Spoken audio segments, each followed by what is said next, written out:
আসসালামু আলাইকুম রহমতুল্লাহি ওবারাকাতু। Welcome to Soul Academic Care. আমি আছি সাইফুল ইসলাম সুমন, আপনাদের সাথে, আপনাদের ইনস্ট্রাক্টর। আজকে আমি পড়াবো হচ্ছে বাক্য। বাক্য এটা হচ্ছে বাংলা ভাষার একটা অনেক অতীব গুরুত্বপূর্ণ একটা টপিক। বাক্য যদি না পারেন আপনি কোনো কিছু মনের ভাব প্রকাশ করতে পারবেন না। বাক্য বলতে গেলে স্ট্রাকচারের ভিতরে পড়ে। বাংলা ভাষাকে পারতে হলে, বাংলা পারতে হলে বাক্যকে মাস্ট পারতে হবে, অবশ্যই বাক্যকে পারতে হবে।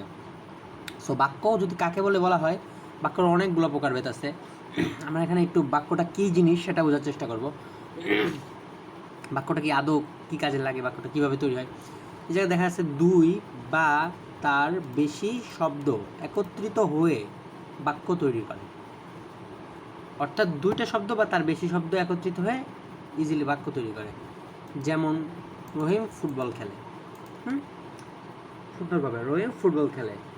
মজিদ ভালো ছেলে, এটাও একটা কি বাক্য।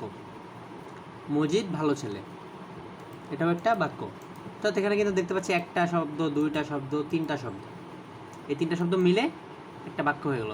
এখানেও একটা শব্দ, দুইটা শব্দ, তিনটা শব্দ মিলে বাক্য হয়ে গেল। তো বাক্য বেসিক্যালি কী জিনিস? বাক্যটা হচ্ছে আপনার হলো একটা, দুইটা, তিনটা বা চারটা, পাঁচটা, তবে দুইটার বেশি হতে হবে মাস্ট। একটা শব্দতে কখনো বাক্য হয় না।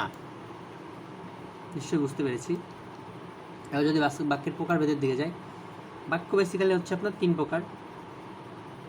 প্রথমে বলতে গেলে জটিল বাক্য। জটিল বাক্য কেমন বাক্য? ধরেন একটা নর্মাল আপনার সাধারণ বাক্য আছে এবং পাশাপাশি আরেকটা ক্লজ বলতে আপনার আরেকটা ছোট খণ্ডাংশ আছে। তো একটা সাধারণ বাক্য আছে এবং একটা খণ্ডাংশ আছে।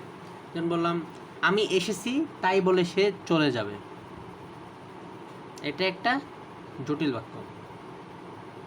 আর যদি সরল বাক্য বলি, সরল বাক্য হচ্ছে আমি ফুটবল খেলি, এটা সরল বাক্য। মিশ্র বাক্য কি? আপনার মিশ্র বাক্য বা যৌগিক বাক্য যদি বলা হয়, দুই তিনটা সরল বাক্য বা জটিল বাক্য মিলে একটা বাক্য তৈরি হবে, সেটা হচ্ছে মিশ্র বাক্য। এখন যদি বলেন ভাইয়া কিভাবে, তাহলে কিভাবে বলবো আমি? যে একটা জটিল বাক্য ধরেন দেয়া আছে, তুমি আসবে, আমি এসেছি কারণ তুমি আসবে। আমি এসেছি কারণ তুমি আসবে। এখানে দুইটা বাক্য আছে, একটা হলো স্বাধীন, একটা হচ্ছে পরাধীন। এখন মিশ্র বাক্যটা কেমন হবে? মিশ্র বাক্যটা হবে একটা জটিল বাক্য, একটা সরল বাক্য। অর্থাৎ তবে ছেলেটা মেধাবী কিন্তু গরিব, ছেলেটা গরিব কিন্তু মেধাবী। ছেলেটা ফুটবল ভালো খেলে কিন্তু সে অভাবী। এটা সাধারণভাবে আপনি বলতে গেলে মিশ্র বাক্যের একটা উদাহরণ। মিশ্র বাক্যগুলো সাধারণত কেমন হয় সেটা যদি আমরা একটু দেখি। মিশ্র বাক্যগুলো সাধারণত হয় হচ্ছে আপনার দুই তিনটা শব্দ মিলে, বলতে গেলে বাক্যের ভিতরে একটু ক্রিটিক্যাল টাইপের বাক্য হয় হলো মিশ্র বাক্য, একটু নর্মাল টাইপের বাক্য হয় হচ্ছে সরল বাক্য। মানে ইজিলি বলা যায়, যেমন আমি ফুটবল খেলি, আমি সাঁতার কাটি, আমি খেলাধুলা করি, আমি গান পছন্দ করি, সরল বাক্য। জটিল বাক্য, আমি খেলাধুলা করি কারণ আমি সুস্থ থাকতে চাই, জটিল বাক্য। মিশ্র বাক্য, সে আসছে তাই আমরা খেলতে গিয়েছি। নিশ্চয়ই আমরা বুঝতে পেরেছি। সো আজকের মতো এইটুকুই। আমরা বাক্যের আবার আরেকটি পার্ট নিয়ে আসবো, যেখানে আমরা জটিল বাক্যের ভিতরে আপনার কী কী থাকতে পারে, জটিল বাক্যের স্ট্রাকচারগুলো ভেঙে বুঝিয়ে দেবো, সরল বাক্যগুলো ভেঙে বুঝিয়ে দেবো, মিশ্র বাক্যগুলো ভেঙে বুঝিয়ে দেবো। সবগুলো আমরা আস্তে আস্তে ডে বাই ডে আপনাদের বুঝিয়ে দেবো। সো এটা হচ্ছে আমাদের বাক্যের প্রথম পার্ট। আপনাদের যদি এই বাক্যর এই ক্লাসটা ভালো লেগে থাকে, অবশ্যই একটা লাইক করবেন।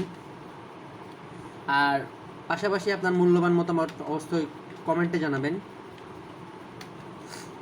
আর যেহেতু আমরা আপনাদের জন্য কষ্ট করে ভিডিও বানাই, সো যদি ভিডিওটা ভালো লাগে এবং এরকম ভিডিও যদি আরও পেতে চান, তাহলে অবশ্যই আমাদের সোল একাডেমিক কেয়ার যে পেজ রয়েছে, পেজটা ফলো করবেন এবং আমাদের এই ইউটিউব চ্যানেলটাই নিশ্চয়ই সাবস্ক্রাইব করবেন। আসসালামু আলাইকুম ওয়া রাহমাতুল্লাহি ওয়া বারাকাতুহু। এবং অপেক্ষায় থাকুন দ্বিতীয় পার্টের, এবং আমরা আসছি খুব শীঘ্রই।